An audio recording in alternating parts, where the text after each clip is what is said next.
Puji Tuhan. Shalom. Kita bagikan kiri kanan rekan-rekan kita, katakan Tuhan Yesus baik. Tuhan Yesus baik buat semua yang menyaksikan secara onsite juga dan online. Iya, puji Tuhan. Sama-sama kita merasakan kehadiran Tuhan. Kita ada di minggu terakhir bulan 11, bulan November, dan berapa banyak di antara kita yang merasa bahwa sampai detik ini kita berjalan bukan dengan kekuatan kita, tetapi berjalan bersama-sama dengan Tuhan. Katakan amin. Puji Tuhan. Nah, kita akan kembali membuka kebenaran firman Tuhan. Saya pernah menyampaikan ini, namun kita akan merenungkan kembali ini untuk menguatkan kita bersama dari kisah keluarnya bangsa Israel dari Mesir menuju ke tanah perjanjian. Namun mereka menghadapi tantangan yang sangat berat, yaitu bagaimana mereka menyeberangi laut Teberau, namun dikejar-kejar juga oleh musuh. Keluaran pasalnya yang ke-14. Boleh kita baca bergantian ya. Saya baca ayat 1 kemudian sampai ayat 14. Teman-teman ayat 2, gitu kita bergantian. Firaun bertindak untuk penghabisan kali. Berfirmanlah Tuhan kepada Musa demikian. Katakanlah kepada orang Israel supaya mereka kembali dan berkemah di depan Pihahirot antara Migdol dan laut, tepat di depan Baal-Zefon, berkemahlah kamu di tepi laut. Maka Firaun akan berkata tentang orang Israel, mereka telah sesat di negeri ini. Padang gurun telah mengurung mereka. Aku akan memasukkan Firaun sehingga dia mengejar mereka, dan akan Firaun dan seluruh pasukannya aku akan menyatakan kemuliaanku, sehingga orang Mesir mengetahui bahwa Akulah Tuhan, lalu mereka berbuat demikian. Ketika diberitahukan kepada Raja Mesir bahwa bangsa itu telah lari, maka berubahlah hati Firaun dan pegawai-pegawainya terhadap bangsa itu, dan berkatalah mereka, apakah yang telah kita perbuat ini, bahwa kita membiarkan orang Israel pergi dari perbudakan kita? Kemudian ia memasang keretanya dan membawa rakyatnya serta. Ia membawa 600 kereta yang terpilih, ya segala kereta Mesir, masing-masing lengkap dengan perwiranya. Demikianlah Tuhan memasukkan hati Firaun, raja Mesir itu, sehingga ia mengejar orang Israel. Tetapi orang Israel berjalan terus di depan tangan yang dinaikkan.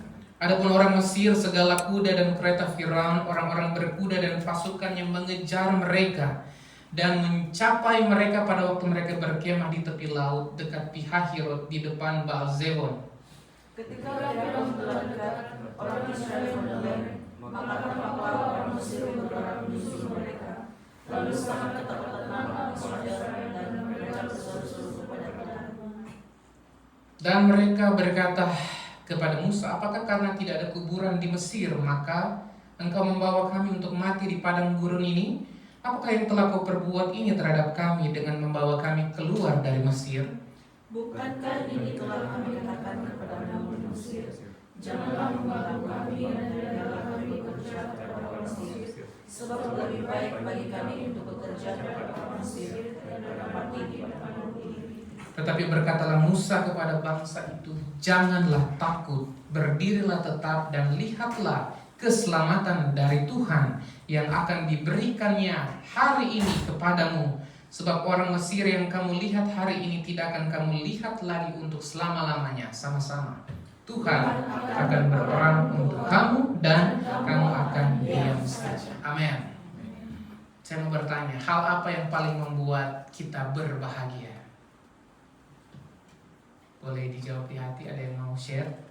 Paling berbahagia, bersukacita kalau kita apa? Gajian. Wih. Ada yang bahagia kalau gajian? Pasti semua setuju ya, salary. Luar biasa. Gajian ada tambahnya lagi, tepat waktu. Thank you. Ada yang gajian tapi kurang atau tidak tepat waktu. Wah, itu sukacita tapi mungkin bagaimana? Berkurang dikit atau bertambah? Ada lagi yang lain? Banyak ya yang membuat kita bersuka cita. Ketika saya dapat anak, puji Tuhan, itu saya sangat bersuka cita. Itu contoh bagi saya. Ketika boleh datang di Korea, saya juga sangat bersuka cita. Bahkan jauh sebelum tiba di sini, ya entah kenapa ya Tuhan menuntun sehingga boleh berjumpa dengan teman-teman sahabat yang ada di tempat ini. Saya tidak tahu, harus lumayan jauh juga dari Chonan ke Engsong ya. Nah, kita semua punya hal yang membuat kita terus merasa sukacita dan bahagia. Tapi adakah di dalam perjalanan hidup ini ada hal yang mungkin pernah membuat kita berkurang sukacita atau kebahagiaan? Kira-kira apa itu? Ya, kita masing-masing punya ya. Ya, puji Tuhan. Tadi sambil memainkan keyboard, memainkan musik, saya merasakan bahwa Tuhan menjamah dan semakin membuat saya kuat menghadapi tantangan kehidupan. Sebagaimana teman-teman tahu, saya juga sementara di dalam pergumulan. Tetapi puji Tuhan ya, minggu yang lalu, minggu lepas itu, kalau bukan Tuhan maka saya tidak tahu apa yang sementara Tuhan proses ya di dalam kesehatan saya. Tapi bersyukur sudah mau pulang itu, tapi masih diperiksa lagi.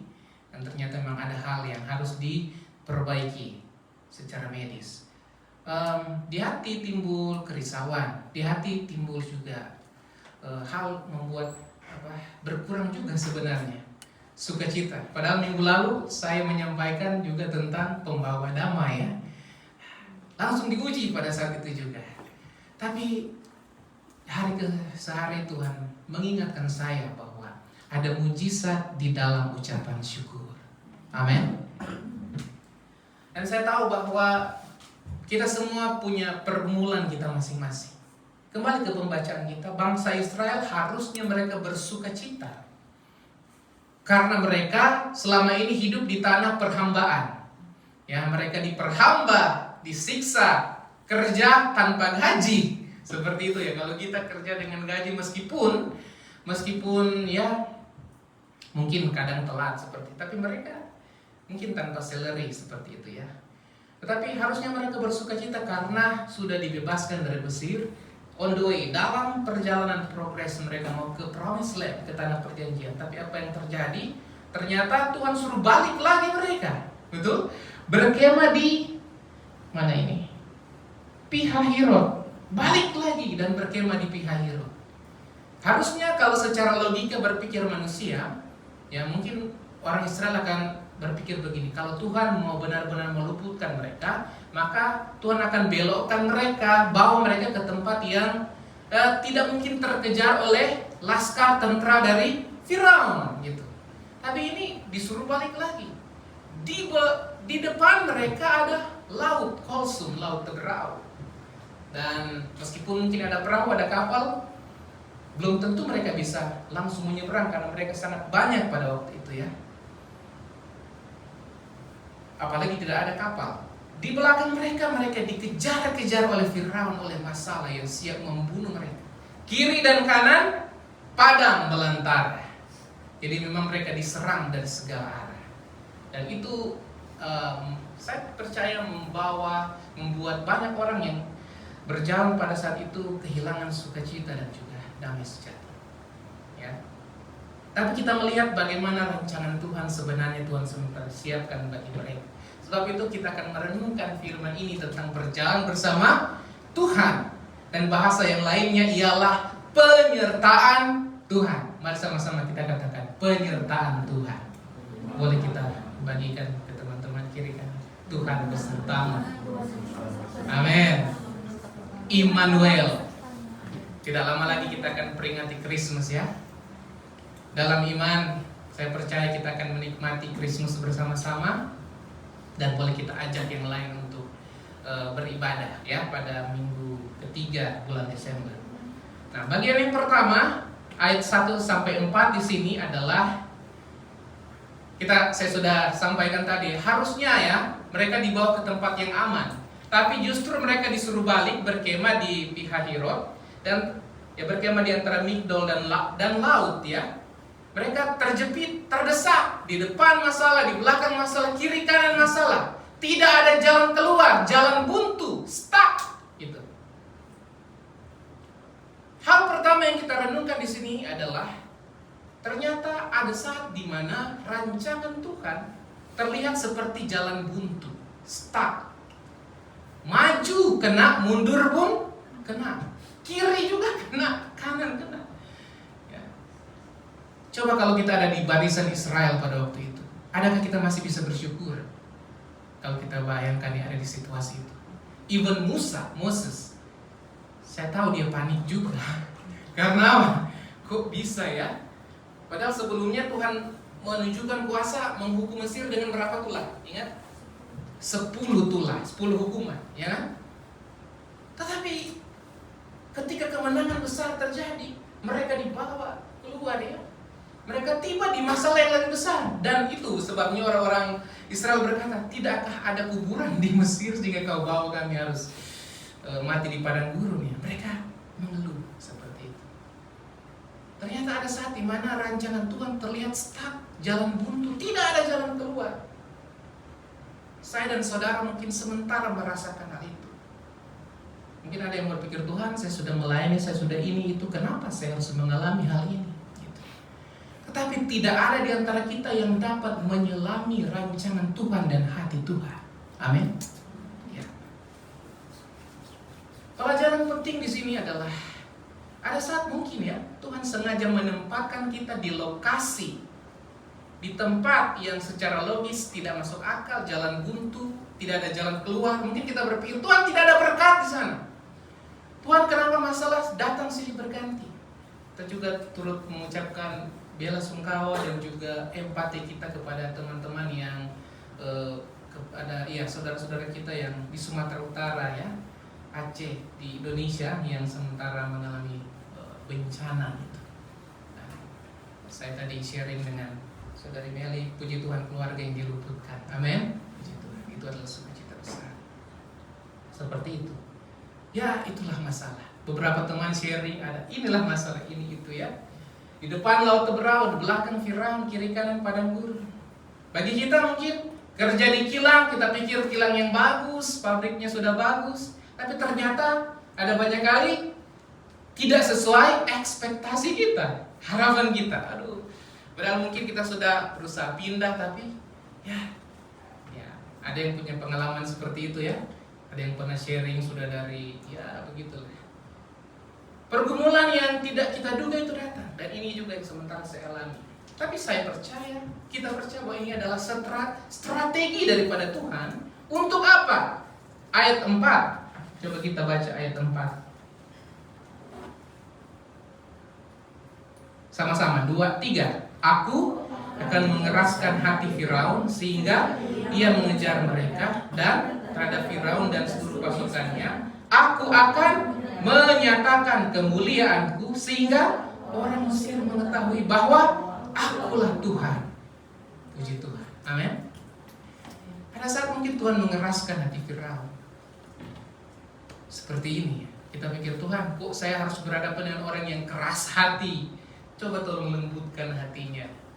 Tapi ada saat seperti ini ya, seperti Firaun ya, itu juga karena tindakannya yang memang benar-benar tidak tulus mau melepas orang Israelnya. Tuhan keraskan hatinya dan dia berbalik, dia menyesal kenapa sudah melepas orang Israel. Tapi tujuan daripada masalah dan pergumulan besar ini adalah apa? Untuk menyatakan kemuliaan Tuhan, bahwa akulah Tuhan. Amin. Itu bukan untuk menyatakan saya hebat, saudara hebat.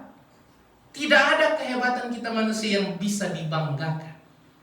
Sebab sebentar kita akan nyanyikan lagu, satu-satunya yang kuandalkan hanya Tuhan Yesus. Amin. Pelajaran yang berikut, yang kedua adalah di ayat 10 sampai ayatnya yang ke 14 di sini kita melihat bahwa ya ketika mereka dalam kepanikan, dalam ketakutan, dalam masalah dikejar oleh pasukan Firaun, maka mereka panik, mereka takut, dan akhirnya mereka tergoda untuk mulai meragukan kuasa dan anugerah Tuhan. Mereka bilang, apakah tidak ada kuburan di Mesir? Ya kan, di ayat 11, coba kita baca ayat 11, 2, 3. Dan mereka berkata kepada Musa, apakah karena tidak ada kuburan bersih, maka engkau membawa kami untuk mati di padang gurun ini? apakah yang engkau perbuat ini? Dan kami dengan membawa kami ke kuburan bersih. Mereka mulai mengeluarkan kata-kata yang pahit ya, terhadap Musa, sang hamba Tuhan ya.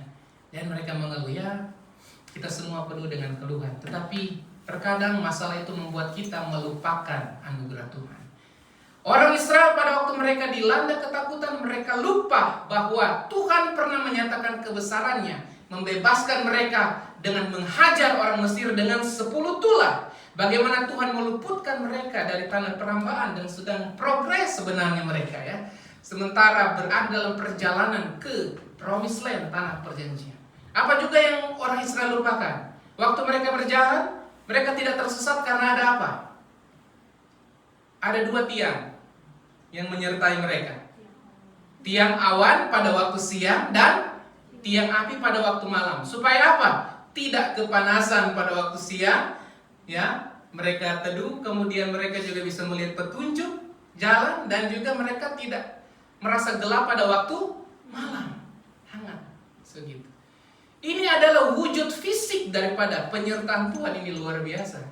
Terkadang kita ingin supaya tiang awan dan tiang api itu bisa kita lihat secara fisik, betul? Orang Israel pada waktu itu mereka lihat ya secara fisik tiang awan dan tiang api, seperti itu. Mereka lupa bahwa ada penyertaan Tuhan, masih ada tiang awan dan tiang api gitu. Mereka cuma melihat masalah yang di depan mata mereka dan mereka mulai meragukan anugerah keselamatan. Tetapi saya melihat di sini bahwa memang ada banyak kali ya dalam pengalaman saya dan mungkin juga saudara, justru ada saat dimana ketika kita mulai meragukan kuasa Tuhan, jangan pernah kita meninggalkan Tuhan. Karena bahkan di saat kita meragukan kuasa Tuhan, Tuhan tetap setia dengan janjinya, dan Dia tetap memegang tangan kita teguh dan tidak akan terjatuh. Amin. Bahkan Tuhan mengasihi kita bukan cuma di saat kita angkat tangan dan bilang aku mengasihimu Tuhan. Dia mengasihi kita bahkan di saat kita mengeluh dan berkata, Tuhan, kenapa engkau meninggalkan aku? Luar biasa ini pertolongan Tuhan. Di tengah kepanikan itu, Musa memberikan respon yang luar biasa. Ayat 13 kita baca sama-sama. 1, 2, 3. Tetapi berkatalah Musa kepada bangsa itu, janganlah takut, berdirilah tetap dan lihatlah keselamatan dari Tuhan yang akan diberikannya hari ini kepadamu. Sebab orang Mesir yang kamu lihat hari ini tidak akan kamu lihat lagi untuk selamanya. Amin.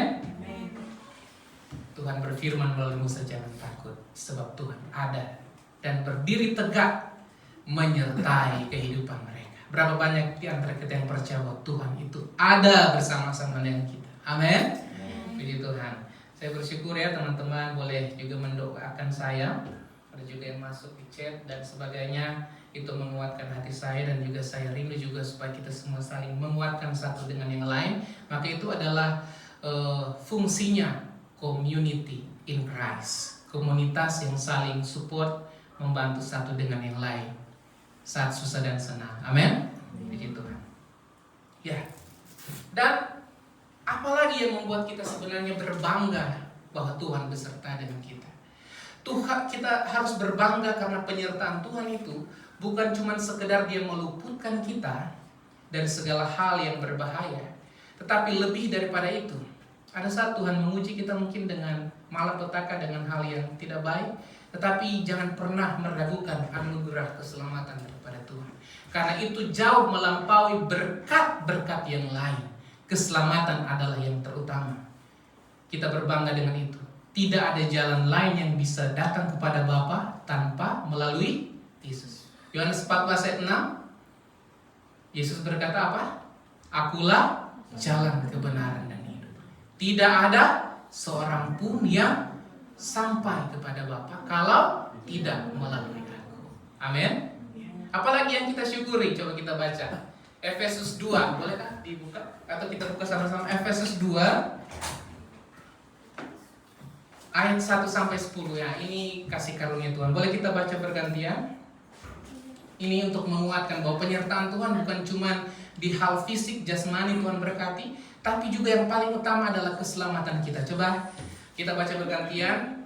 Coba teman-teman dulu ayat 1. 1, 2, 3. Kamu dahulu sudah mati karena pelanggaran-pelanggaran dan dosa-dosamu. Kamu hidup di dalamnya karena kamu mengikuti jalan dunia ini, karena kamu mentaati penguasa kerajaan angkasa, itu roh yang sekarang sedang bekerja di antara orang durhaka. Ayat 3. Sebenarnya dahulu kami semua juga tertipu di antara mereka, ketika kami hidup dalam manusia daging dan menuruti kehendak kami dan pikiran kami yang jahat.